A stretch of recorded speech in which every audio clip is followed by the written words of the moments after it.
हाय नमस्कार, शुभ सायंकाळ सर्वांना. तर आज आहे पुस्तक दिन.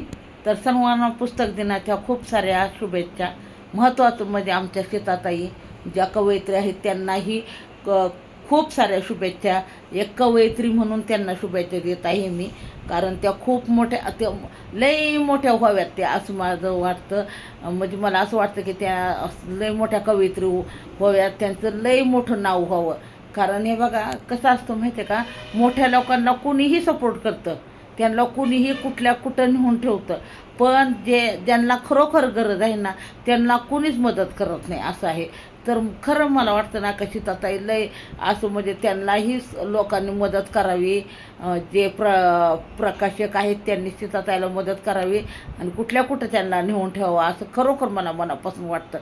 कारण कसे माहिती का, मला काय त्यातलं एवढं काही माहीत नाही, पण मला वाटतं की त्यांच्या कविता सगळीकडं प्रदर्शित व्हाव्यात, सगळ्यांनी त्यांना मदत करावी आणि उच्च ठिकाणी त्यांना म्हणजे त्यांच्या कविता पोचाव्यात सर्वांपर्यंत, असं मला वाटतं. त्यांचं एक कविता संग्रह म्हणजे एका कॉलेजच्या पुस्तकामध्ये गेलेलं आहे, एक कविता का काय असं काहीतरी आहे. मला जास्त काही माहीत नाही, मी थोडकं माहिती आहे तेवढंच मी सांगणार आहे.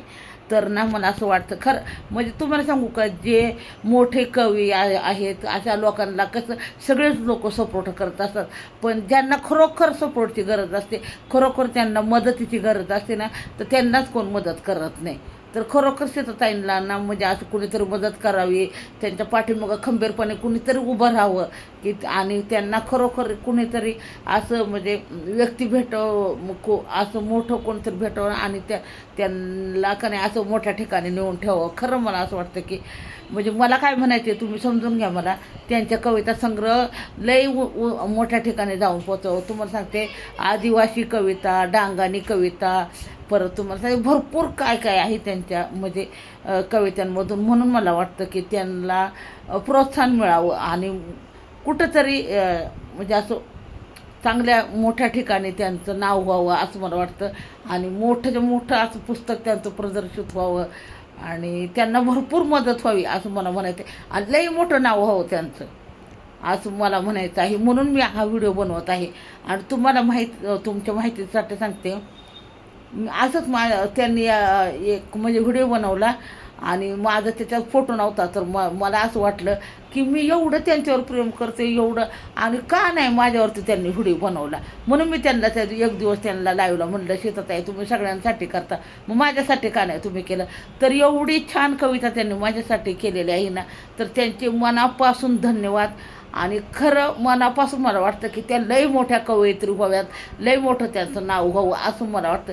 तुम्हाला काय वाटतं? तुम्हीही त्यांना म्हणजे सपोर्ट करा, असं चांगलं काहीतरी व्हावं. म्हणजे कसं असतं, काय लोक कशी होतं, काय लोकांचं कसं असतं, त्यांच्या पाठीमागं मोठे अधिकारी म्हणा किंवा मोठे व्यक्ती, असे आमदार कामदार कोण मोठे लोक आहेत, त्यांना सपोर्ट असतो, म्हणून ती लोक मोठी होतात लगेच.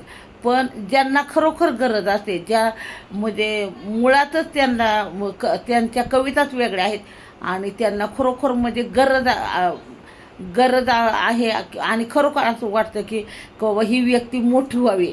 म्हणून मला वाटतं जसं आपल्या शांता शेळके, परत तुम्हाला सांगते बहिणाबाई चौधरी, अशा ज्या खूप मोठ्या ज्या कवयित्री झाल्या ना, तशी आमची सीताताई अशी मोठी व्हावी, असं मला वाटतं. सीताताई भोजने आणि खूप मोठं त्यांचं नाव व्हावं, खूप काहीतरी त्यांचं चांगलं व्हावं, लय मोठं असं झळकावं त्यांनी. आणि आमच्या आदिवासी लोकांचं म्हणजे असं वाटतं की म्हणजे आम्ही आदिवासी, ते पण आदिवासी आहेत, तर असं म्हणजे आमच्या लोकांचं रायबाई पोपरे असं कसं असं लय चांगलं काहीतरी व्हावं, असं मला वाटतं.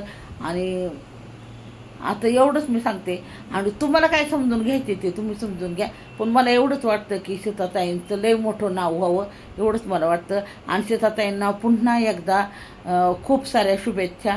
आणि खरोखर त्या अशा झळकल्या पाहिजेत आणि त्यावेळेस मीही तिथं असली पाहिजे, मलाही खूप आनंद होईल. त्यांना जर असं लय मोठं झालेलं बघायला मलाही आनंद होईल. तर चला बाय बाय. आणि तुमच्या मनात काय आहे तेही तुम्ही कमेंटमध्ये सांगायला विसरू नका.